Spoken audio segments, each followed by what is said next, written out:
बहुत भागदौड़ रहता है, फील्ड वर्क भी ज्यादा रहता है और इनकम भी कम आता है, उस समय फैमिली से भी बहुत ऑब्जेक्शन आया होगा, उसे आप कैसे हैंडल करते थे? पहली बात तो थोड़ा छोटा मोटा मेरा सैलरी था ही, उसमें मैनेज होता था, लेकिन फिर भी एक बात आती थी टाइम देना।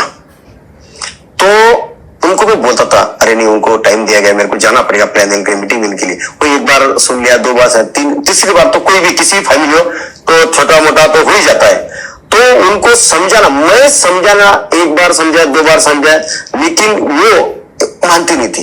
नहीं मेरे को ये टाइम चाहिए, नहीं बच्चों के स्कूल में, क्योंकि मैं बच्चों के स्कूल में कभी गया नहीं, पहले से हो जाती थी, तो ये मेरा ही काम है क्या, आपका आपने नहीं जन्म दिया क्या, ये छोटे मोटे बहुत डिबेट होते थे। तो वो टाइम पे मैं उनको क्या करता था, 15 दिन, 3 हफ्ता, महीने के अंदर मेरे सीनियर्स लोगों के कहीं ना कहीं छोटे मोटे प्रोग्राम होते थे, जहाँ पे 200, 500, 1000 लोग रहते थे। वो प्रोग्राम में उसको रिक्वेस्ट करके लेके जाता था, और वहां पे जाके जब बाकी लोगों की फैमिली देखती थी, उनका अनुभव सुनती थी, तो मैं उनको बोलता था, देख समझा मैं क्यों बाहर रहता, ये आदमी भी बाहर रहा है 2 दिन 4 दिन, तो आज ये मौका पे पहुंचा है, तो मुझे भी आप कुछ दिन तक आप बच्चों को थोड़ा संभालिए, मुझे थोड़ा टाइम दीजिए। एक दिन जैसे ये फैमिली स्टेज पे दिखाई दे रहे ना, एक दिन आप और मैं इस स्टेज पे आएंगे।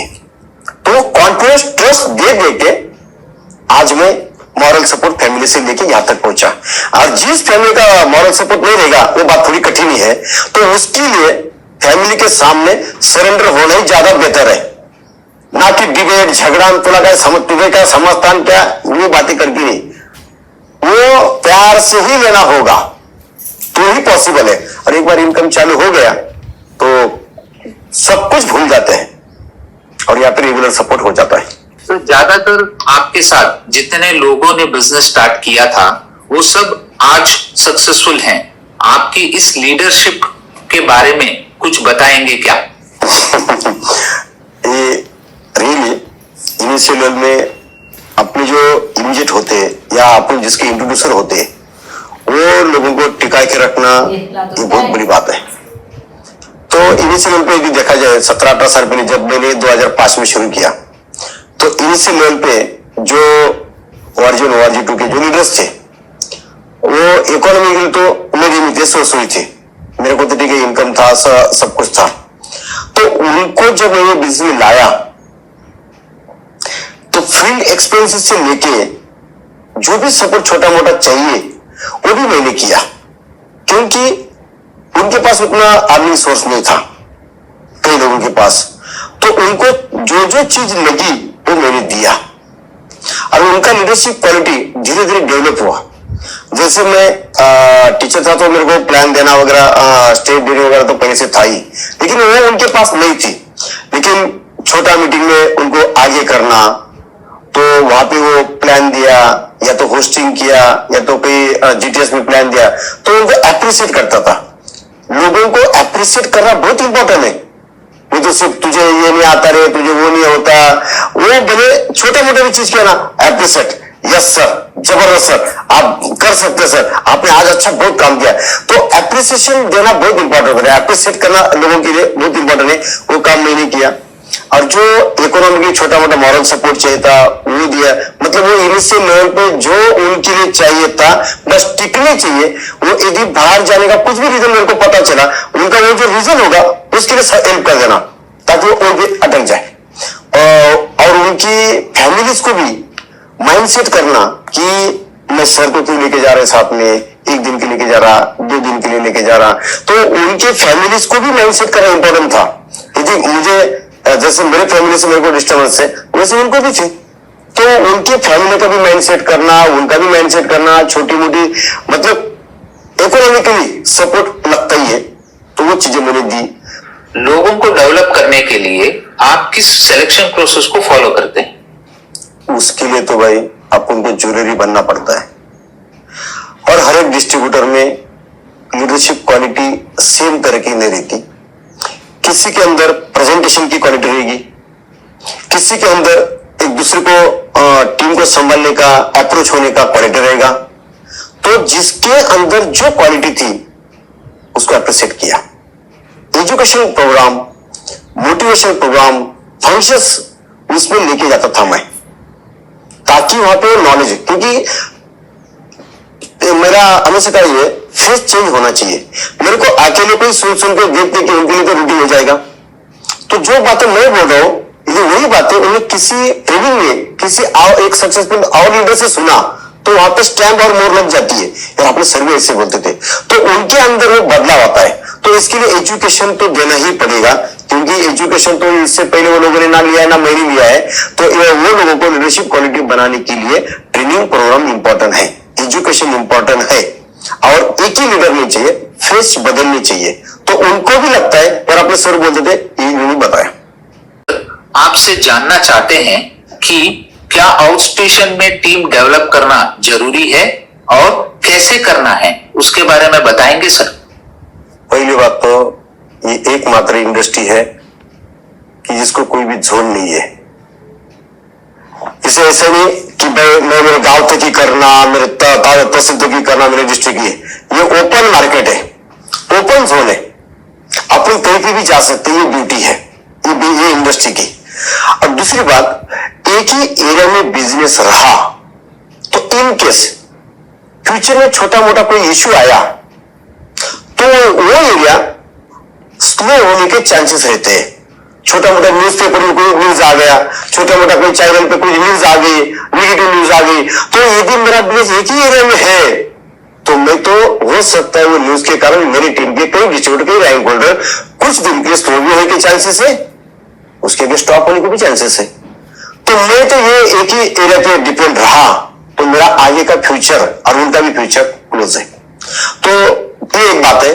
दूसरी बात, छोटा मोटा गांव खेड़ा तहसील में सैचुरेशन के चांसेस है, एरिया सैचुरेशन वो मेरे लिए रहता है। भले मेरे गांव में दूसरा आके टीम खड़ा कर भी देगा, लेकिन मेरे लिए मतलब जैसे गांव का छोटे में जो है ना, एक 2-5 हजार का लोक संख्या होगा और वहां पे 2-5 लोग भी जुड़ गए ना, तो ऐसे समझते कि पूरा गांव जुड़ गया।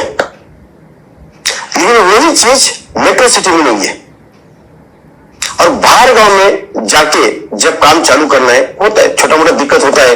कभी हम बाहर स्टेट में गए, बाहर डिस्ट्रिक्ट में गए, हम जिसको मिलने जा रहे हैं वो मिलेगा नहीं मिलेगा, ये हो सकता है। लेकिन ये आना जाना जो छोटा मोटा खर्चा है, हम उसे इन्वेस्टमेंट समझते हैं। वो इनिशियल एंट्री है, जब वो एरिया स्टार्ट करते ना, वही टाइम पे शुरू में कुछ इन्वेस्टमेंट है, जो मैं इन्वेस्टमेंट हमेशा बोलता हूं, मैन मनी टाइम, वहां पे थोड़ा फोकस करना पड़ेगा।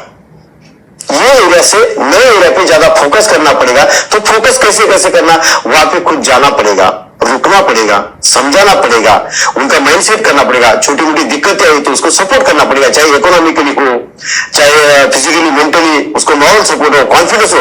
ये चीजें नए एरिया में जब तक वो एरिया स्ट्रांग नहीं बनता, वो एरिया में कोई रैंक होल्डर नहीं बनता, तब तक वहां पे हमें खुद डटे रहना चाहिए, कम्युनिकेशन में कंटिन्यू रहना चाहिए। और वो एरिया में यदि उठाना है तो वहां पे तो बड़ा फंक्शन ट्रेनिंग मीटिंग हो नहीं सकता, क्राउड मास ये एक सबसे बड़ा इफेक्ट रहता है।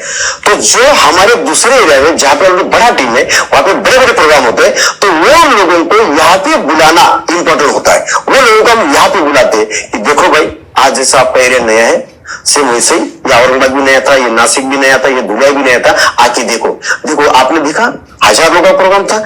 अपना सपना बनाना है कि अपन को भी अपने गांव में 1000 लोग करना है। लेकिन आज अपने 10 लोग ही है, लेकिन ये लोग भी 10 ही थे, लेकिन आज 1000 बन गए, तो आप भी 10 ही बन गए। तो उनको उनके गांव से अपने सक्सेसफुल इलाके में जाके दिखाना पड़ेगा कि ये भी सक्सेस हो सकते हैं, तो आप भी आपके इलाके में, आपके स्टेट में सक्सेस होंगे।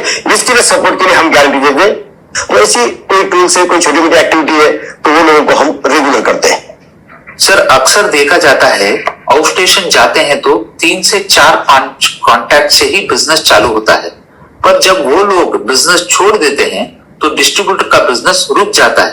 तो उस समय एक लीडर का क्या एक्टिविटी होना चाहिए, थोड़ा बताएंगे सर। इसके लिए तो मेरा खुद का आज तक का अनुभव और स्लोगन है कि इंडस्ट्री में यदि टिके रहना है, सक्सेस होना है और सक्सेस करना है, तो कभी भी एक लीडर पे डिपेंड नहीं रहना। एक लीडर और एक गांव पे डिपेंड रहना मतलब अपन को हैंडीकैप होना और अपना करियर धोखे में डालना। अपने पास ऑप्शन होनी चाहिए कि यदि ये लीडर इनकेस नहीं रहा, काम नहीं किया, तो नेक्स्ट कौन। नेक्स्ट कौन, ऑप्शन पे मैं हमेशा रहता हूं। और यदि समझो 2-4 लोग थे और किसी कारण से उन्होंने काम क्लोज भी कर दिया, तो उनमें से एक कोई तो भी रहता ही है जो आखिर तक रहता ही है, भले उसके माध्यम से उसका पोटेंशियल निकाल के नया टीम हम खड़ा ही करेंगे और कर सकते। कि ऐसा नहीं कि यार हो रहा तो पूरा जीरो हो गया, जीरो हो गया मतलब तो वहां पे 10-15 लोग थे, उसमें से एक तो ऐसा कोई तो रहता है, उसकी उम्मीद टिकी है, भले वो बाकी लोगों से नाराज हो गया होगा लेकिन आपसे तो नाराज नहीं ना, तो आप वो एक आदमी की भी मोबाइल की लिस्ट से वहां का एरिया फिर से खड़ा कर सकते हैं। ऐसा नहीं कि एरिया पूरा सो गया, स्लीप हो गया, बंद पड़ गया, ऐसा नहीं होता है, वो कर सकते। लेकिन वो लीडर की क्वालिटी पहले तो ये तभी होता है जो वाई क्लियर है, रैंक होल्डर का, टॉप लीडर का वाई क्लियर है ना, तो हाउ प्रोसेस है। मतलब मैं समझा नहीं सर, ये वाई और हाउ क्या है? यदि मुझे लाइफ में सक्सेस होना है, पैसे की जरूरत है, मेरी लाइबिलिटीज है, ये सब कुछ चीजें भी है, और ये लीडर बंद हो रहा है, वो लीडर बंद हो रहा है, ये तो ये इंडस्ट्री का एक पार्ट है, वो कोई नई बात थोड़ी है। यदि मेरा वाई परफेक्ट है, पावरफुल है, मेरा गोल सेट है, तो मैं एक आदमी से भी 100 आदमी का टीम खड़ा कर सकता है, लेकिन वो तभी होगा जब मेरा वाई क्लियर है, हाउ प्रोसेस है। क्योंकि पोटेंशियल इंडिया के अंदर बहुत है, 135 करोड़ की लोक संख्या है। मतलब आप ये कहना चाहते हैं कि एक इंसान के पास इस बिजनेस को करने के लिए एक मजबूत कारण होना चाहिए। हर एक क्षेत्र में वही लोग आगे गए जिनका वाई क्लियर है, जिनका वाई क्लियर है उनके लिए हाउ प्रोसेस है, लेकिन जिनका हाउ बड़ा है उनके लिए वाई तो कुछ भी नहीं, फिर वो तो छोटी छोटी बात पर रुक जाते, फिर उसने फोन नहीं उठाया, वो मिला ही नहीं, मैं तो 3 बार तो गया था, वो मिला ही नहीं, क्या करूं, वो तो फोन नहीं उठाता, वो तो कुरियर का पैसा भी देता नहीं, इसका भी। छोटी मोटी चीज के कारण लोग बैरियर नहीं कर लेते, वो बैरियर नहीं करना चाहिए, छोटी मोटी चीज को भूलना चाहिए, कूलिंग रहना चाहिए, ओम शांति, वो होना चाहिए। तो जाते जाते आप क्या मैसेज देना चाहते हैं जिससे सबकी तरक्की और विकास हो? Yes sir, yes sir, yes sir, बहुत अच्छा सवाल है।